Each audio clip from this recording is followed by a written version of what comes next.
this part of today's course, we're going to look at why the Joseon Dynasty viewed Westerners as barbaric and how this affected foreign relations in the latter half of the 19th century.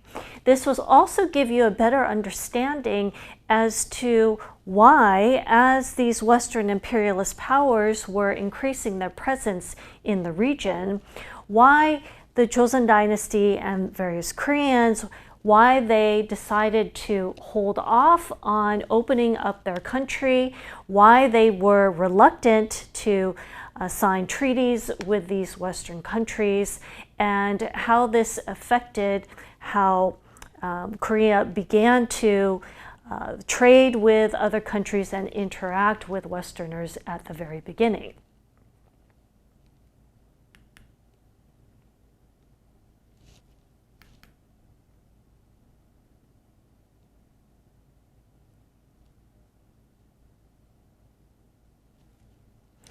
So as mentioned, the tributary system had been in place for several centuries. And it's during this time that China, whether it be the Ming Dynasty or the Qing Dynasty, is considered to be the central power and the center of civilization. And Joseon, as a vassal state, had a very close relationship with the Ming and the Qing.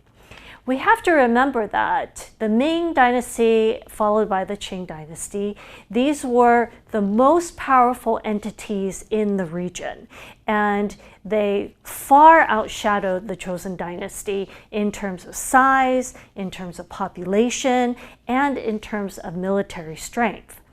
So for the Joseon Dynasty, the priority is to make sure that it has stable and peaceful relations with this very powerful neighbor. And this was accomplished through the tributary system. The tributary system ensured that this very powerful neighbor would not be hostile or aggressive to the Joseon Dynasty.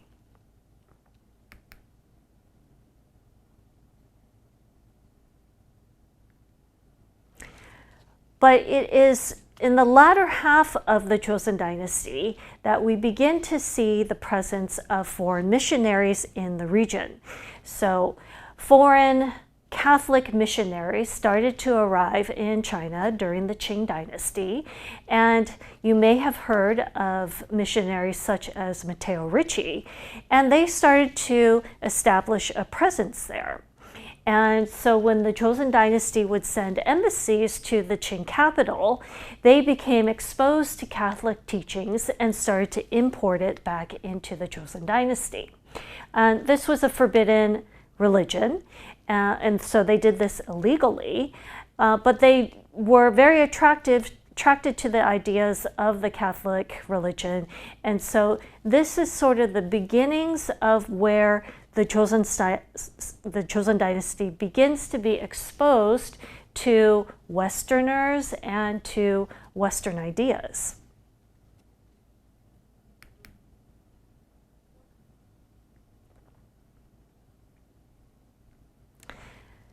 So as the Catholic converts in the Joseon Dynasty began to increase in number, this caused quite a bit of consternation for the Joseon state. And there were several Catholic priests who were then smuggled into the Joseon Dynasty because these Catholic converts were asking for a missionary presence. So although missionaries had not actively gone into the Joseon Dynasty the way that they had gone into China, they were asked to come in by Korean Catholic converts, and when they were discovered, they were executed. There were three, though, that did survive. One escaped back to China, and when this French missionary went back to China, he then explained to the French officials there what was going on and that Catholic converts were being executed. So the French decided that they needed to send a punitive mission to the Joseon Dynasty for killing their priests.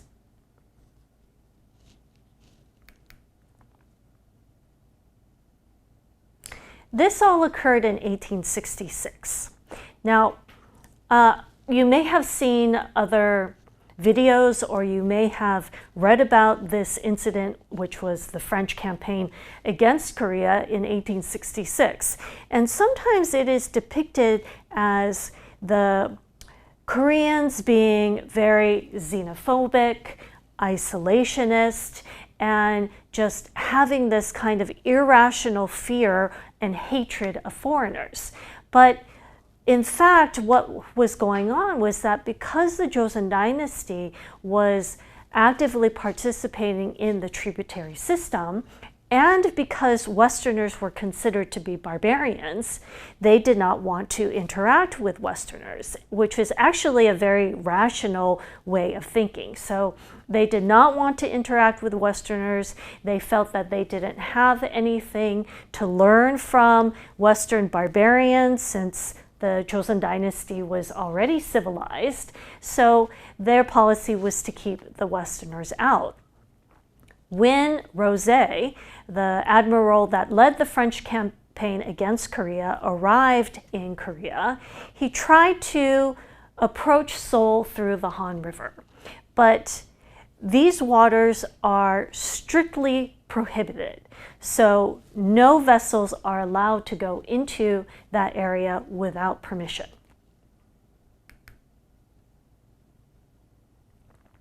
So instead, what Rosey decided to do was he decided to attack Ganghwa Island. So Ganghwa Island, which is very near Incheon, it is on the western coast of Korea and occupies the end of the Han River estuary. He decides to attack the Ganghwa Island, and there is an exchange of fire and skirmishes, because once his ships arrive in the area, the warning shots are sent to the French, alerting them that they are not allowed to be there.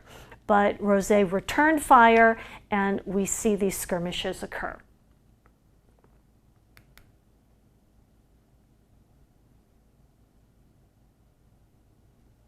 Now, on Ganghwa Island, there were housed a royal library with royal documents there. And so while the expedition itself failed and they were not able to reach the capital, they were able to ransack the royal library, and as a result, they ended up taking with them many precious official documents and other things that have not been returned to Korea until very recently and only on loan. But because of this incident, and because the French were very militaristic and very aggressive, this only confirmed again that the Westerners were barbaric, and it only increased the anti-Western policies in Korea.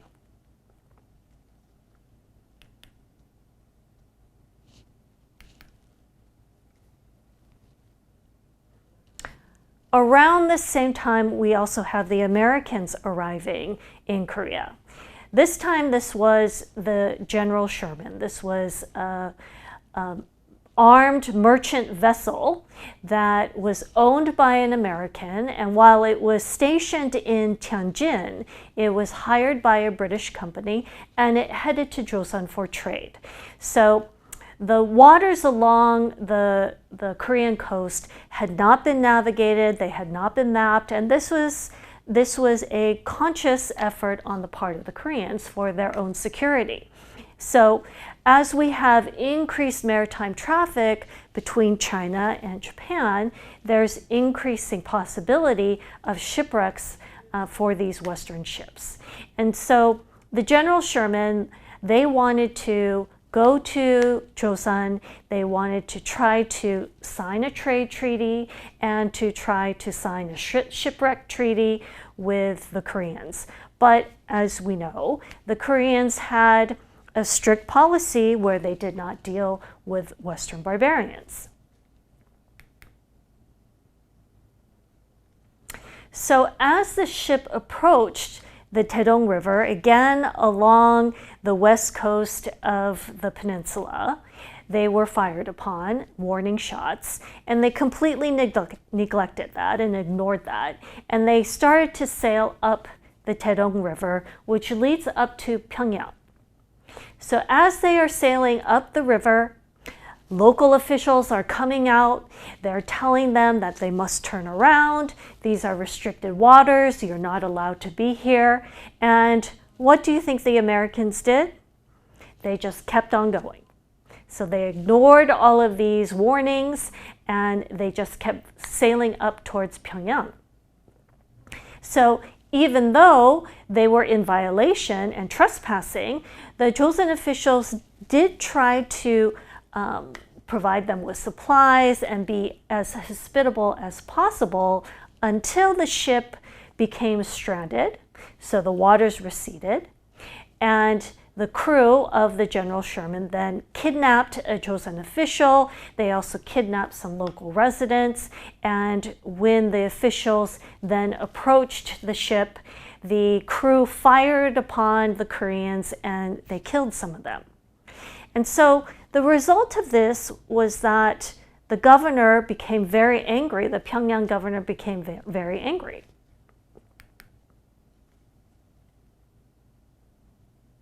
The governor at this time was Park Kyu-soo, and his basic attitude was, we have asked you nicely to go away many times. You have completely ignored our requests and our warnings. You have kidnapped our people, and now you have killed them. So he decided that the ship was to be burned to the ground. So the crew was killed. The missionary, who was also the translator, this was Robert Thomas, he was captured, but he was also soon killed by the residents because they were extremely angry with how these Westerners had misbehaved.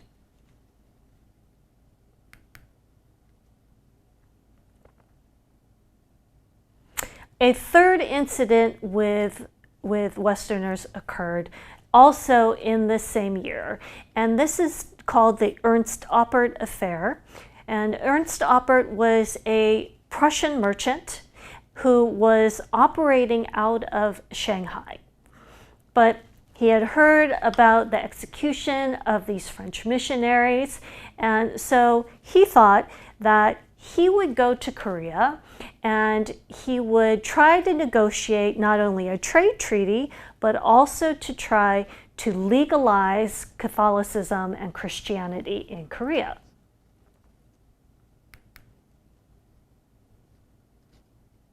The idea that he came up with in order to accomplish this was that he was going to raid the tomb of the king's grandfather, and then he was going to steal those bones and use them as blackmail to force the Joseon king to agree to a trade treaty and to allow for Christianity in Korea. So he departed Shanghai. He then attempted to raid the tomb, but he failed because it was too secure. But as he was trying to break into the tomb, the governor, he was discovered and he was chased off.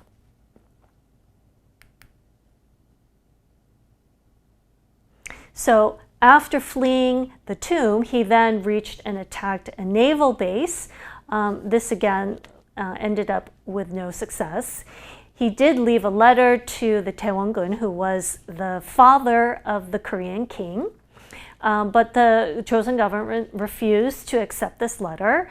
And this then ended up only further strengthening their anti-Western policies and further solidifying their very negative image of Westerners as barbaric and uncivilized. Why? Because in a Confucian society, the worst thing that you can do is to desecrate your ancestors' tombs or anything related to your ancestor. Even your ancestor's tablet which is not actually a physical part of your ancestor, just to desecrate the tablet is considered to be sacrilegious. And so Ernst Oppert, by trying to raid the tomb, to steal the bones and use them as blackmail, this showed to the Joseon dynasty and the Koreans that Westerners truly were immoral and barbaric. So as a result of this, this only further made the anti-Catholic stance even stronger. So Catholics who perhaps had been involved in some way were captured and executed.